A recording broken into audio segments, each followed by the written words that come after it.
Selamat pagi semuanya. Saat ini kita akan menyaksikan presentasi dari saudara Hiti yang terambil dari Zakaria 1 sampai yang ke-6. Selamat menyaksikan. Baik, terima kasih kesempatan yang telah diberikan kepada saya untuk mempresentasikan tafsiran saya dari Zakaria 1 sampai 6. Baik, langsung saja yang menjadi latar belakang di dalam Zakaria ini, kita tahu bahwa Zakaria ini merupakan seorang nabi yang diutus Tuhan kepada orang-orang Yahudi. Nah, itu pada zaman Kores, Raja Persia, pada waktu itu disitulah Zakaria dikenal semua orang. Nah, pada zaman itu bahwa kita tahu bahwa Zakaria itu juga merupakan keturunan dari nabi besar ialah Harun. Baik, langsung saja di dalam tafsirannya di sini saya akan membahas tentang penglihatan-penglihatan yang sudah didapat oleh Nabi Zakaria pada waktu itu.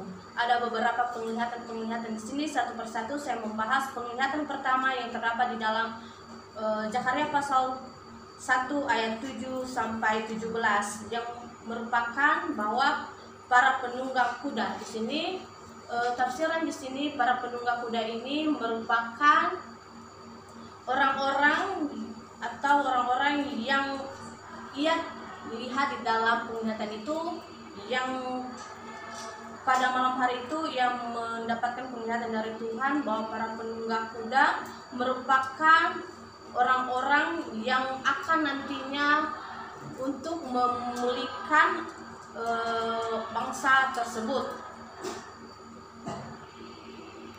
Baik, sekarang di dalam penglihatan kedua di sini 4 tanduk dan 4 orang tukang besi. Baik, di sini dikatakan tentang 4 tanduk. Dalam Alkitab, tanduk merupakan sebuah kiasan yang sangat dikenal untuk kekuatan. Dengan demikian, tanduk ini sangat menunjukkan bahwa adanya suatu yang akan terjadi terhadap bangsa tersebut. Sedangkan orang tukang besi itu melambangkan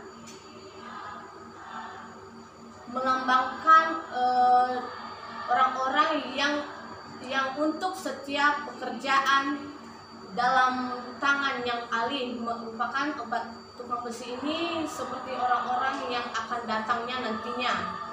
Nah, yang selanjutnya penglihatan ketiga ini orang yang memegang tali ukur. Mungkin kita bertanya-tanya, gimana sih penglihatan itu yang dialami oleh Zakaria pada waktu itu, tentang seorang yang memegang tali ukur. Nah, di sini tentang itu, seorang yang memegang tali ukur itu merupakan malaikat-malaikat yang diperintahkan oleh Tuhan yang akan datangnya nantinya ketika hari-harinya sudah pas atau sudah dekat. Dan penglihatan keempat ialah imam besar Yosua. Nah, kenapa sih bisa terjadi di dalam Zakaria, di dalam penglihatan itu ada seorang nabi besar? Apa sih maksud dari imam besar itu? Orang nabi imam besar ialah Yosua atau imam besar Yosua. Nah, kita tahu gimana itu perjalanan Yosua sebelum Zakaria ini, dan kita tahu gimana bangsa Israel pada waktu itu masuk ke Kanaan. Kita tahu bahwa yang membawa mereka masuk ke Kanaan ialah Yosua, bukan Musa. Nah, kita percaya bahwa di sini imam besar Yosua ini yang akan nantinya membawa sebuah atau yang memegang peran penting di sini, yang akan yang difirmankan Tuhan kepada Nabi Zakaria. Di sini dikatakan di ayat yang 18, di ayat 8 pasal 3, di sini dikatakan, dengarkanlah hai imam besar Yosua, engkau dan teman-teman yang duduk di hadapanmu, sungguh kamu merupakan suatu lambang. Sebab sungguhnya aku akan mendatangkan hambaku, yakni Sang Tunas. Siapa sih Sang Tunas itu? Ialah Yesus Kristusnya nantinya. Itulah tunas yang akan yang akan diperlihatkan kepada Nabi Zakaria. Yang selanjutnya penglihatan kelima, kandil emas yang berhiasan 2 pohon zaitun. Oke, penglihatan yang keempat ini berbicara dengan kandil emas yang berhiasan 2 pohon zaitun. Nah, kalau kita lihat kandil emas itu sangatlah luar biasa atau sangat bagus. Apalagi sudah dihiasi 2 pohon zaitun.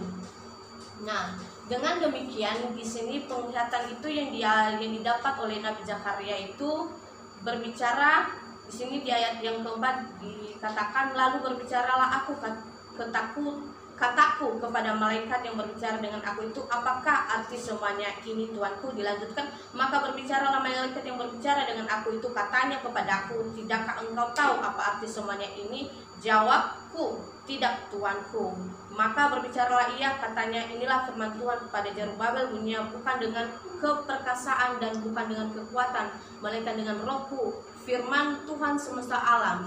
Nah, ini adalah sebuah kebahagiaan kepada orang-orang yang ada di orang-orang Yahudi, jika mereka menjaga-jaga diri mereka, bahwa penglihatan ini sangatlah membuat kebahagiaan bagi orang yang selalu setia atau taat. Dan dilanjutkan penglihatan keenam, gulungan kitab yang terbang. Gulungan kitab yang terbang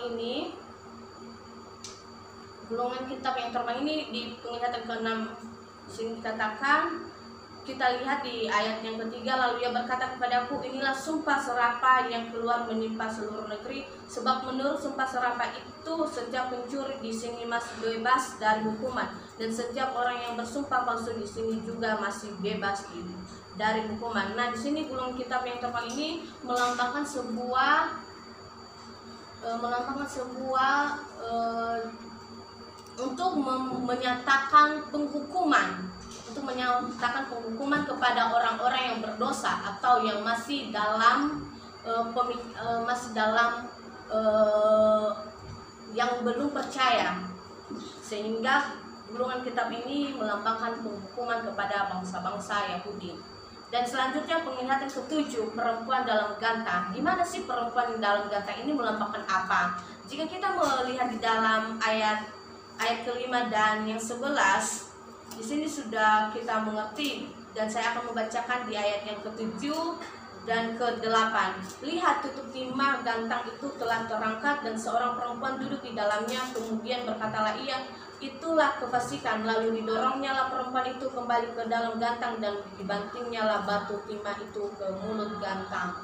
Nah, sebuah gantang ini adalah alat pengukur terbesar yang dipakai oleh bangsa Yahudi. Itulah yang dilambangkan seorang gantang. Gantang itu, maksud dari gantang itu, perempuan dalam gantang ini merupakan kehadiran orang jahat di negeri tersebut. Dan selanjutnya penglihatan ke-8, 4 kereta. Penglihatan keempat kereta ini merupakan penglihatan yang terakhir. Penglihatan terakhir itu ke-8. Di sini saya akan membacakan dulu di ayat yang ke-4.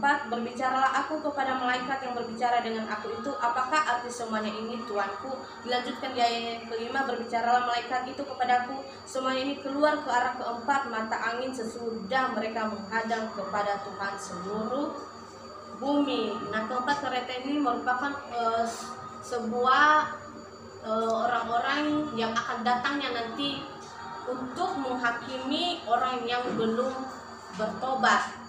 Nah, dan dilanjutkan di ayat yang kedua yang dengan judul perikop, yaitu kerajaan sang tunas di Yerusalem. Siapa sih kerajaan tunas di Yerusalem?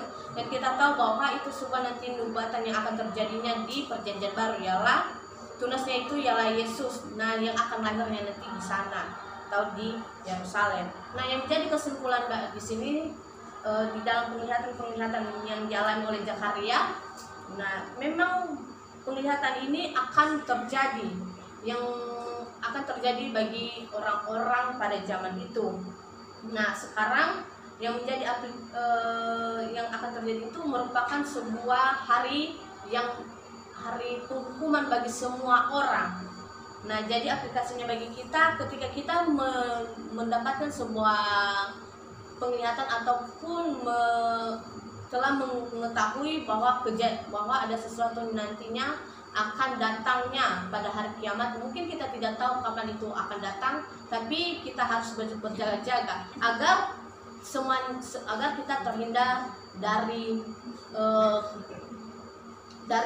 penglihatan yang akan menyiksa diri kita. Terima kasih. Baik, demikian saja presentasi dari teman kita Hertin. Saya ucapkan terima kasih. Shalom.